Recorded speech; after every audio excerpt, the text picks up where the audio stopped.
नमस्कार दोस्तों, आज है 26 दिसंबर 2024, दिन है बृहस्पतिवार। तो चलिए जानते हैं उत्तर प्रदेश की आज की ताज़ा 25 बड़ी खबरें और साथ ही कमेंट में हमें ये जरूर बताएं कि आप यूपी की कौन सी डिस्ट्रिक्ट से हमें देख रहे हैं और वीडियो को लाइक और चैनल को सब्सक्राइब जरूर करें उत्तर प्रदेश की ताज़ा खबर जानने के लिए। यूपी अब पीडीए की हर जाति के महापुरुषों को चर्चा में लाएगी सपा, दलित वोटों की एकजुटता के लिए उठाए ये कदम।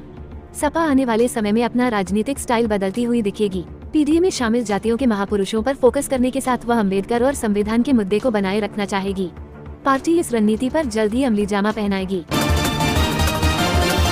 यूपी में नौकरी लेखपाल बनने का सुनहरा मौका, 7,994 रिक्त पदों पर जल्द होगा अध्याचन। यूपी में लेखपाल बनने का सपना देखने वाले युवाओं के लिए अच्छी खबर है। करीब 8,000 पदों के लिए जल्द ही अध्याचन निकाले जाएंगे।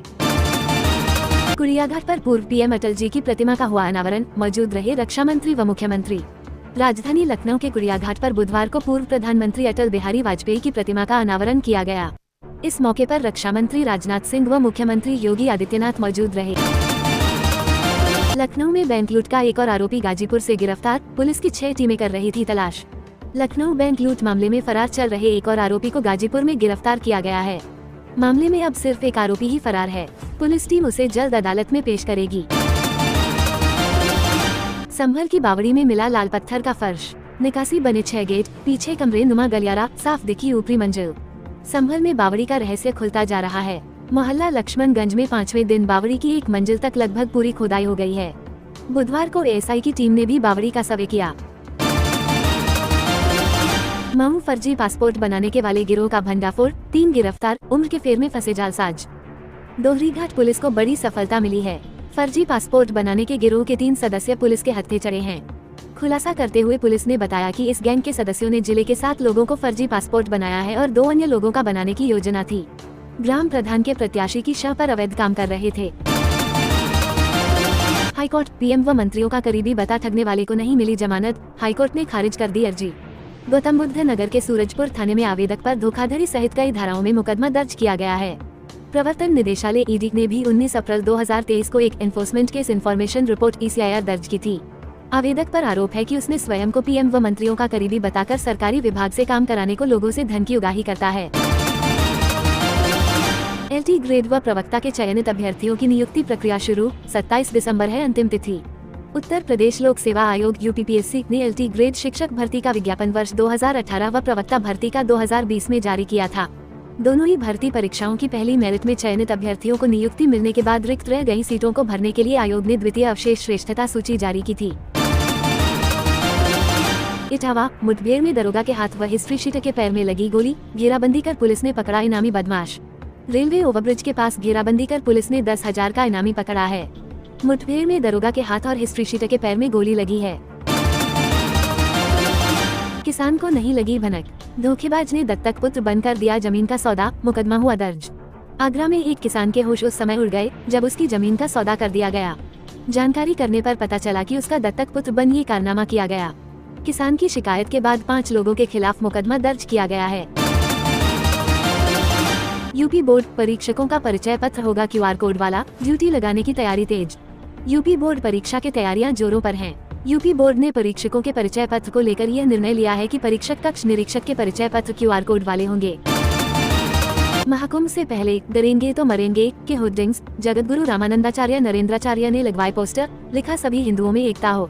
यूपी में बंटेंगे तो कटेंगे के बाद अब नया पोस्टर सामने आया है। प्रयागराज में बुधवार को महाकुंभ से पहले डरेंगे तो मरेंगे के होर्डिंग लग गए हैं। ये होर्डिंग जगतगुरु रामानंदाचार्य नरेंद्राचार्य की ओर से नागावासुकी मंदिर के सामने लगवाए गए हैं। बारिश ने बढ़ाई किसानों की टेंशन, फसलों में रोग लगने का सता रहा डर, एक बार फिर मौसम लेगा करवट। उत्तर प्रदेश के बिल्हौर में सोमवार देर रात से हो रही बारिश से किसानों की चिंता बढ़ गई है। आलू, सरसों, राई, टमाटर और मटर की फसलों को नुकसान होने का डर सता रहा है। मौसम विभाग ने बुधवार और 28-29 दिसंबर को तेज हवा के साथ बारिश की संभावना जताई है। किसानों को पौधे में झुलसा रोग लगने का डर सता रहा है। योगी सरकार की अनूठी पहल, 18 साल से कम आयु के बच्चों को हर महीने मिल रहे 4,000 रुपए। उत्तर प्रदेश सरकार की स्पॉन्सरशिप योजना जरूरतमंद बच्चों के लिए एक वरदान है। इस योजना के तहत पात्र बच्चों को 18 वर्ष की आयु तक हर महीने 4,000 रुपए की आर्थिक सहायता प्रदान की जाती है। इस योजना का लाभ उठाने के लिए कुछ पात्रता मानदंडों को पूरा करना होता है, जैसे कि माता पिता की मृत्यु, तलाक या गंभीर बीमारी, बेघर या निराश्रित होना। राशन कार्ड धारकों के लिए योगी सरकार का बड़ा ऐलान, अब गेहूं चावल के साथ मुफ्त मिलेंगे 2 और पोषक अनाज। अगले महीने कानपुर के राशन कार्ड धारकों को ज्वार और बाजरा भी मिलेगा। अंत्योदय कार्ड पर बाजरा और पात्र गृहस्थी कार्ड पर ज्वार दिया जाएगा। इसके साथ ही चावल और गेहूं भी मिलेगा। जिले में 7,94,539 परिवार राशन कार्ड धारक हैं। अंत्योदय कार्ड धारकों को प्रति कार्ड 35 किलोग्राम राशन मिलता है। पात्र गृहस्थी कार्ड धारकों को प्रति यूनिट 5 किलोग्राम राशन दिया जाता है।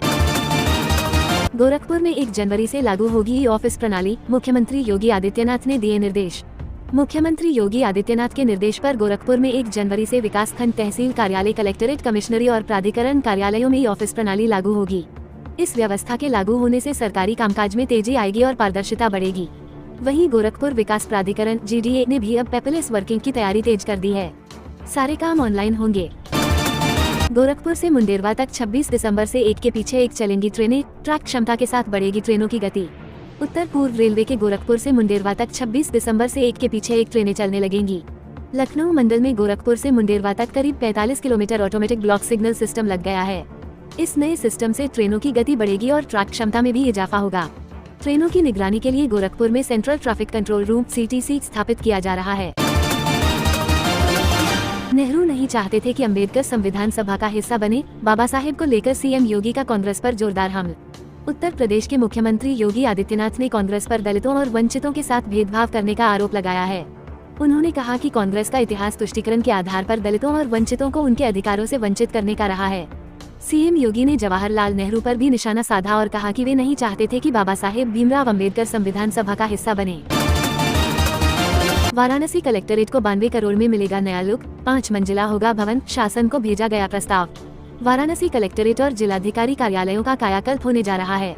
92 करोड़ रुपए की लागत से 5 मंजिला अत्याधुनिक भवन बनेगा। इसमें 3 मंजिल कार्यालयों के लिए और 2 मंजिल अंडरग्राउंड पार्किंग के लिए होंगी। भवन में जिलाधिकारी कार्यालय, सभी ADM कार्यालय, ACM कार्यालय, नजारत अभिलेखागार, भूलेख अभियोजन कार्यालय, प्रोबेशन, SLO, NIC, भूमि अध्याप्ति, चकबंदी कार्यालय व न्यायालय, खनन, विशेष भूमि अध्याप्ति, निर्वाचन कार्यालयों को स्थान मिलेगा। महाकुंभ 2025, महाकुंभ में प्रयागराज की विमान सेवा 4 गुना महंगी। महाकुंभ 2025 महाकुंभ 2025 में प्रयागराज की हवाई यात्रा 4 गुना महंगी हो गई है। मुंबई, पुणे, बेंगलुरु, चेन्नई जैसे शहरों से आने वाले यात्रियों को हवाई टिकट के लिए 18,000 से 27,000 रुपए तक चुकाने पड़ सकते हैं। जानिए विमानन कंपनियों ने किराया बढ़ाने के पीछे क्या तर्क दिया है और सरकार इस पर क्या कदम उठा रही है। महाकुंभ मेले में रास्ता भटके या परिजन से बिछड़े बच्चों को नहीं होगी परेशानी, बाल अधिकार डेस्क पर मिलेगी सहायता। महाकुंभ 2025 में रेलवे बच्चों की सुरक्षा के लिए रेलवे स्टेशनों पर बाल अधिकार डेस्क बनाएगा। इन डेस्क पर विशेष अधिकारी तैनात रहेंगे जो बच्चों की मदद करेंगे। घर से भागे, रास्ता भटके या माता पिता से बिछड़े बच्चों को तुरंत सहायता मिलेगी। चाइल्ड लाइन भी 24 घंटे काम करेगी। बता दें कि श्रद्धालुओं के लिए महाकुंभ सरल और सुगम करने के लिए शासन लगातार प्रयासरत है। महाकुंभ 2025, प्रयागराज एयरपोर्ट पर 24 घंटे होगी विमानों की आवाजाही, महाकुंभ में बढ़ेंगी उड़ानें। महाकुंभ 2025 प्रयागराज एयरपोर्ट पर पहली बार 24 घंटे विमानों का आवागमन होगा। ATC ने महाकुंभ के दौरान नाइट फ्लाइट्स को मंजूरी दे दी है। 30 से अधिक शहरों के लिए विमानों का संचालन होगा। SpiceJet, IndiGo, Alliance Air और अकासा एयर ने अपनी फ्लाइट शेड्यूल जारी कर दी है। महाकुंभ के दौरान 23 से अधिक शहरों के लिए विमानों का संचालन होना है।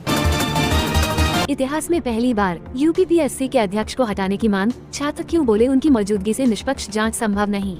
उत्तर प्रदेश लोक सेवा आयोग UPPSC के PCSJ 2022 परीक्षा में कापियों की अदला बदली प्रकरण की न्यायिक जांच के बाद प्रतियोगी छात्रों ने आयोग अध्यक्ष को हटाने की मांग की है। हाईकोर्ट के निर्देश पर इस मामले की जांच सेवानिवृत्त मुख्य न्यायाधीश कर रहे हैं।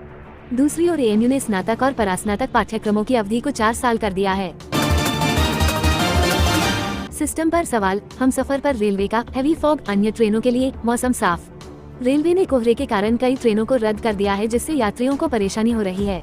गोरखपुर से आनंद विहार जाने वाली हमसफर एक्सप्रेस भी रद्द कर दी गई है, जबकि अन्य ट्रेनें चल रही हैं। यात्री सवाल उठा रहे हैं कि केवल हमसफर पर ही कोहरे का असर क्यों है। इस निर्णय से यात्रियों को काफी परेशानी हो रही है। राम मंदिर जाने वालों के लिए खुशखबरी, 1 जनवरी से बढ़ जाएगी दर्शन की टाइमिंग। प्रयागराज में महाकुंभ के दौरान श्रद्धालुओं की संख्या को ध्यान में रखते हुए अयोध्या में रामलला के दर्शन का समय 1 जनवरी से 1 घंटा बढ़ाने का निर्णय लिया गया है। इस नई व्यवस्था के तहत सुगमता से 3 लाख लोग प्रतिदिन दर्शन कर सकते हैं। तो दोस्तों, उत्तर प्रदेश से संबंधित अपडेट जानने के लिए चैनल को सब्सक्राइब जरूर करें।